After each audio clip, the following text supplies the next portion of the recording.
안녕하십니까, 박병입니다.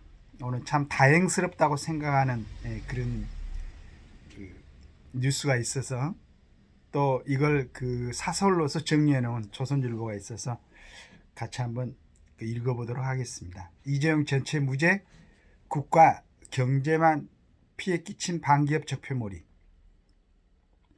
삼성그룹 경영권 승계와 관련된 부당 합병, 회계 부정 혐의 등으로 기소된 이재용 삼성전자 회장이 1심 재판에서 모든 혐의에 무죄를 선고받았다.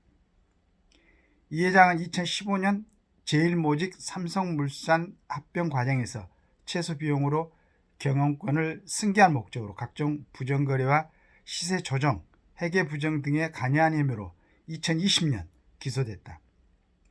그러나 재판부는 이 회장의 혐의 19건 모두에 대해 범죄의 증명이 없다면서 무죄를 선고했다. 함께 기소된 최지성 전 삼성그룹 미래전략실장, 김종중 미래전략실 전략팀장 등 나머지 피고인 13명도 모두 무죄를 선고받았다. 정말 다행스러운 일입니다. 그리고 이제 이런 기소는 다시는 없애야 되겠죠. 우리가 삼성을 선두로 해서 현대, LG, 하나 등의 기업들이 없으면 지금의 대한민국이 어떻게 있겠습니까? 이어서 읽어보겠습니다. 애당초 검찰의 기소부터가 무리였다. 2020년 6월 외부 전문가들로 구성된 검찰 수사심의위원회가 이 회장을 불기소하고 수사를 중단하라고 권고했다. 범죄 혐의가 성립되지 않는다고 본 것이다. 검찰이 청구한 이 회장 구속영장도 소명이 부족하다는 이유로 기각됐다. 그러나 검찰은 이를 무시하고 임직원 110명을 430차례 소환조사하고 50여 차례 압수수색하는 등 전방위 수사를 벌여 기소를 강행했다. 이 수사는 윤석열 중앙지검장 때 시작됐지만 실제 수사를 본격화하고 관련자들을 기소한 것은 문재인 전 대통령의 신복이던 이성윤 서울지검장이 검찰을 장악했을 때였다. 문정부의 적폐무효야 반기업 풍조가 검찰의 무리한 기소에 영향을 미쳤을 것이다. 핵심 쟁점인 불법 이익 혐의는 처음부터 논란이었다.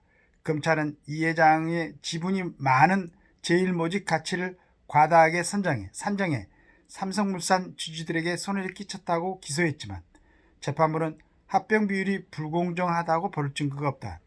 합병이 주주들에게 손해를 줄 의도가 있어 보이지 않는다고 밝혔다.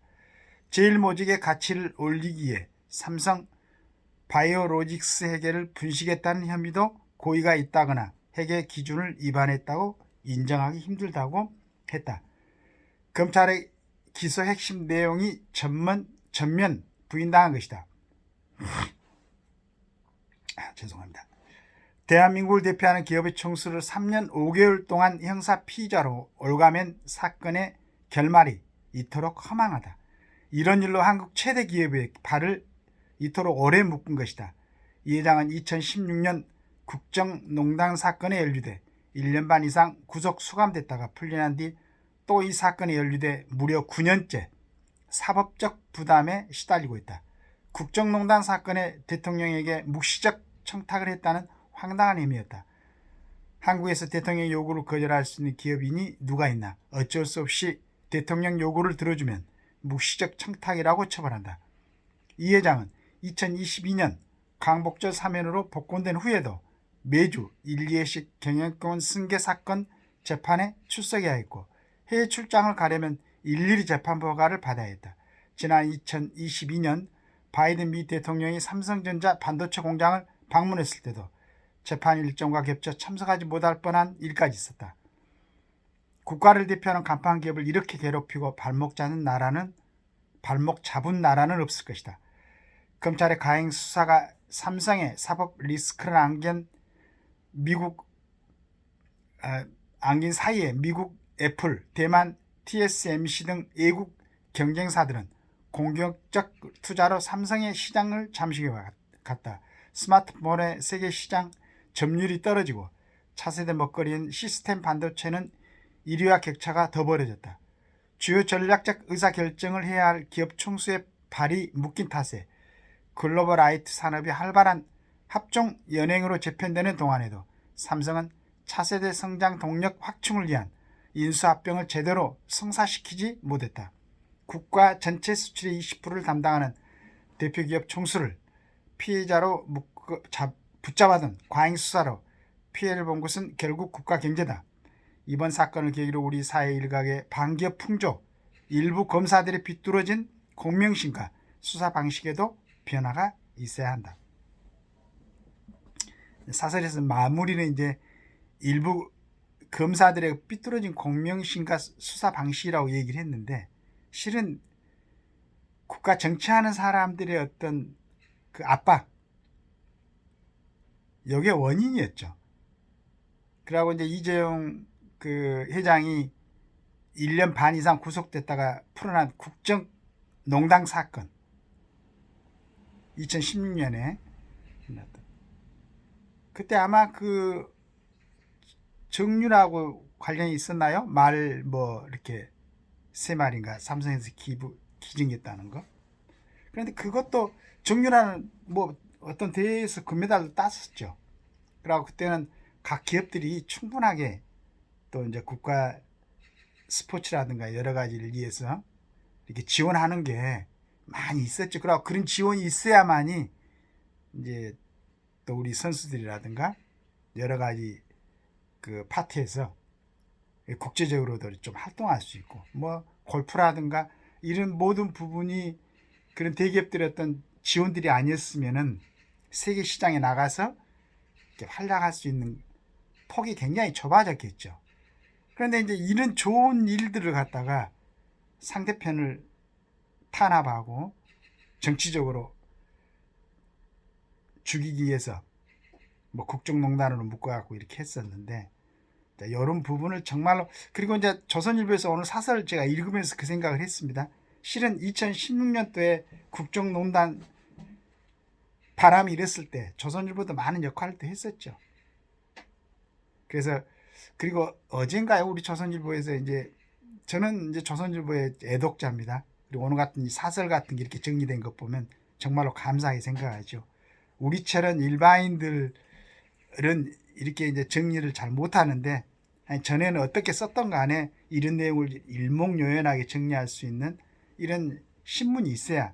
그러니까 요즘 뭐 젊은 사람들은 그 여러 가지 인터넷으로도 보고, 뭐 저도 가끔씩 인터넷에서 이제 검색해 보는데, 실은 우리 같은 사람들은 지면에 이렇게 딱 정리가 돼 있어야 이제 보기도 쉽고 또 다시 찾아보기도 좋고, 그거 읽으면서도 또 다른 정리를 할 수 있는, 굉장히 감사하게 생각합니다. 그런데 어젠가요 그 뭐 조선일보에서 유튜브에 대해서 얘기를 했더라고요. 근데 거꾸로 생각해 보면은 전국에 배표될 수 있는, 또 오랫동안 우리나라의 가장 중요한 그 일간지로서 역할을 해왔던 조선일보에서 그런 얘기를 한다는 것은 스스로 한번 돌아봐야 되지 않을까 하는 생각을 합니다. 각종 일간지라든가 방송에서 제대로 역할을 하고 있다면은 어떻게 사람들이 쉽게 앉아서 TV로 뉴스를 보고 신문으로 뉴스를 보고 이렇게 할 텐데, 그 뉴스라는 게 그 지금 뭐 방송에서나 신문 같은 데서 정확성이 없다고 생각하기 때문에 사람들이 유튜브를 통해서, 어제 보니까 조선일보가 써놨던데 53% 이상이 유튜브를 통해서 뉴스를 점하고 뉴스를 본다는 얘기. 이건 한번 이제 물론 유튜브 내에도 이제 우리가 볼 때도 참 많은 이게 문제가 없는 건 아닙니다. 이제 이렇게 운영하는 사람들에 따라서. 그렇지만은 그런 것은 모든 부분에 있는 거고, 여러 부분을 갖다 다시 이제 사람들이 뉴스라든가 뭐 이런 다른 좋은 내용을 갖다가 그 TV에서나 신문지상으로 볼 수 있게 하려면은 정말로 제대로 써내야 된다는 얘기죠. 그게 우선 되면서 이제 그런 얘기를 해야 되는 거 아닌가. 물론 이제 오늘같이 이렇게 잘 정리된 사설을 써준 것에 대해서 굉장히 감사하게 생각하죠. 네. 그래서 이런 부분을 읽어보면은 이제 지금 조선일보에서는 검찰의 무리한 뭐 기소 이쪽으로만 지금 얘기를 한 것 같은데 꼭 그렇지는 않죠. 그때 그 정권 어떤 적폐몰이 이런 부분이 가장 큰 영향을 줬지 않을까. 그리고 다시는 이제 우리 대기업 이런 대기업들에 대해서 물론 이제 대기업들도 그 좀 국민들한테 좀 더 따뜻한 눈길을 받을 수 있도록 노력해야 되겠죠. 제가 아침에 보니까 부영입니까? 이 회사에서는 우리나라에서 지금 가장 문제가 되는 출산 문제에 대해서 부영그룹 그 이종군 회장님이시네요. 83살이 되셨는데 이분이 자기 회사 직원들이 아이를 낳게 되면은 그냥 1억 원씩 준다고 그래. 출산 장려 지원금을. 또 하나 더 낳으면 또 1억 원 더 주고. 그다음에 이제 3명이 낳으면은 아예 무상으로 거주할 수 있는 임대주택을 제공하든지 1억을 주겠다. 이런 정말로 전 뜻밖이었어요. 야, 이런 걸 할 수도 있구나, 기업에서. 물론 이제 지금 이재용 회장이 거는 삼성이라든가 이런 회사처럼 너무 크면은 그 감당하기가 좀 힘들 수도 있겠지만은 그러나 너무 좋은 취지입니다. 그래서 기업들이 이런 역할도 한다. 우리 지금 대한민국이 갖고 있는 가장 큰 어려움인 출산 문제를 전부는 아니겠지만 우리 기업들이 이렇게 또 좋은 생각을 갖고 한다면은 우리 젊은이들이 미래에 대해서 기대를 갖고 또 꿈을 가지고 출산을 하지 않을까. 자, 이걸 읽으면서 그저께인가요? 두 젊은 소방관들이 순직한 그날 어느 모텔에선가 20대 부부가 쌍둥이 여아를 낳았는데 49일 만에 그 쌍둥이 여아들이 죽은 사건이 있었습니다. 아마 이제 뭐 자는데 시끄럽게 계속 울었나 봐요. 그런데 그건 이제 단편적인 얘기고 제 생각에는 20대 부부가 출산을 했는데 모텔에서 아마 거주를 하고 있었으면 얼마나 경제적으로 어려웠겠던가.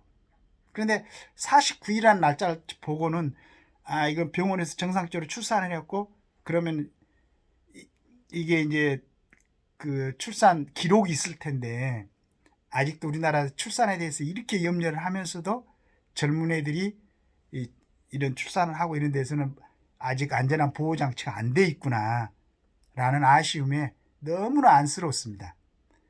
그 49일 만에 세상을 떠나야 했던 그 어린 아이들 너무 가슴 아프고 그 다음에 그런 결정으로 인해서 자식들을 보내고 그것뿐만 아니고 형사적으로 처벌받으면서 거기 이제 관련된 뭐 20대 그 남자는 아마 친아빠가 아니었던 것 같은데 두 사람의 인생도 너무 어렵게 이제 앞으로 또 꾸려나가게 되겠죠. 그래서 이런 참 가슴 아픈 얘기를 같이 들으면서 이런 어려움이 있는데 이 지금 정치판에서는 갖출 걸 다 갖추고 지금까지 하면서 전부 다 뭐 준비해 놓고 자녀들은 외국으로 유학 보내놓고 돈 몇십억씩 준비해 놓고 또 국회의원 한번 해보겠다 나오는 사람들도 있고 여러 가지 일반 사람들은 감히 상상하지도 못한 범죄들을 저질러 놓고도 또 국회의원 나오겠다고 공천 신청을 해놓은 사람들이 있습니다. 좀 부끄러운 줄 알았으면 좋겠어요. 이런 국민들, 이런 가슴 아픈 사연들이 있는데 20대 순직한 소방관이 있고 애들을 키워내지 못할 것 같아서 참 모텔에서 하다가 거주하다가 어린아이들이 잃는 이런 애들도 있고